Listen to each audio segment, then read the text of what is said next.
안녕하세요. 클릭K 플러스입니다. 쿵쿵거리는 층간소음으로 불편을 겪은 적 한 번쯤은 있으실 텐데요. 코로나19 사태로 집안에서 머무는 시간이 늘어나면서 층간소음 갈등은 더욱 늘었습니다. 층간소음 신고 건수를 살펴보면 지난 2012년 8,795건에서 지난해 46,596건으로 4배 이상 증가했습니다. 층간소음으로 인한 이웃 사이 갈등은 폭행과 사망 사건으로까지 이어지고 있습니다.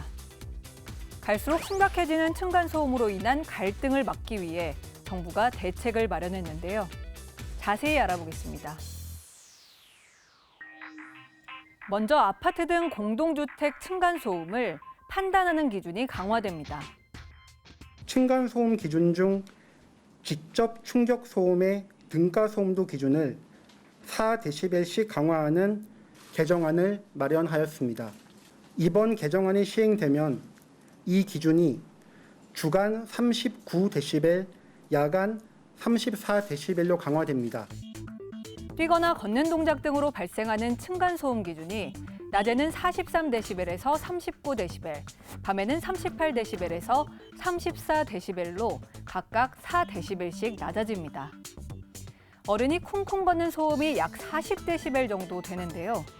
정부가 실시한 조사에서 그보다 높은 43dB였을 때 30%가 크게 성가심을 느꼈지만 개정 기준인 39dB에선 13%만 성가심을 느꼈다는 결과가 나왔기 때문입니다.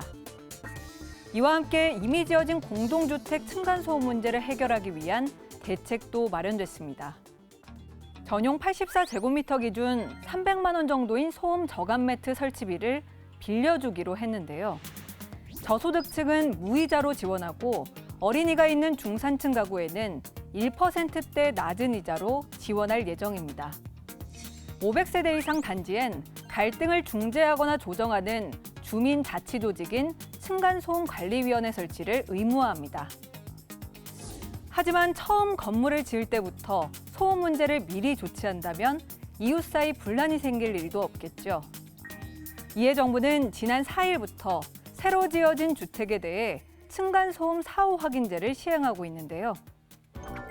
층간소음 사후 확인제는 아파트나 빌라 연립, 다세대 주택 등 공동주택을 건설하는 사업자가 건물이 완공되면 바닥 충격음 차단 성능을 확인하고 이를 검사기관에 제출하도록 하는 겁니다. 이걸 통과해야 입주가 허용되는데 만약 기준에 못 미치면 시공사는 보완 시공 등을 해야 합니다. 이번에 시행되는 층간소음 사후 확인제에서 눈에 띄는 점은 층간소음 측정 방식입니다. 기존에는 7.3kg짜리 타이어를 1m 높이에서 떨어뜨리는 덱머신 방식이었는데요.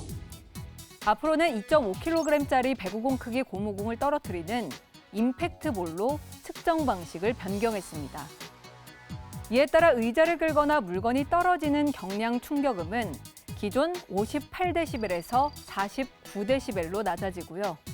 쿵쿵 뛰는 소리를 말하는 중량 충격음은 50dB에서 49dB로 조정됐습니다.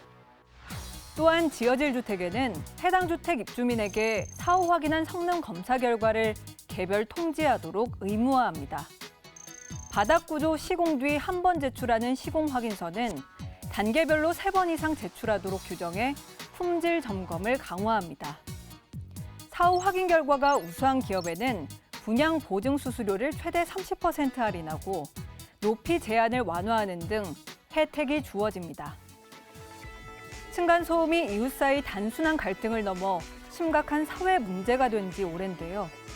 이번 층간소음 대책이 갈등의 실마리를 풀어줄 수 있길 기대해 봅니다.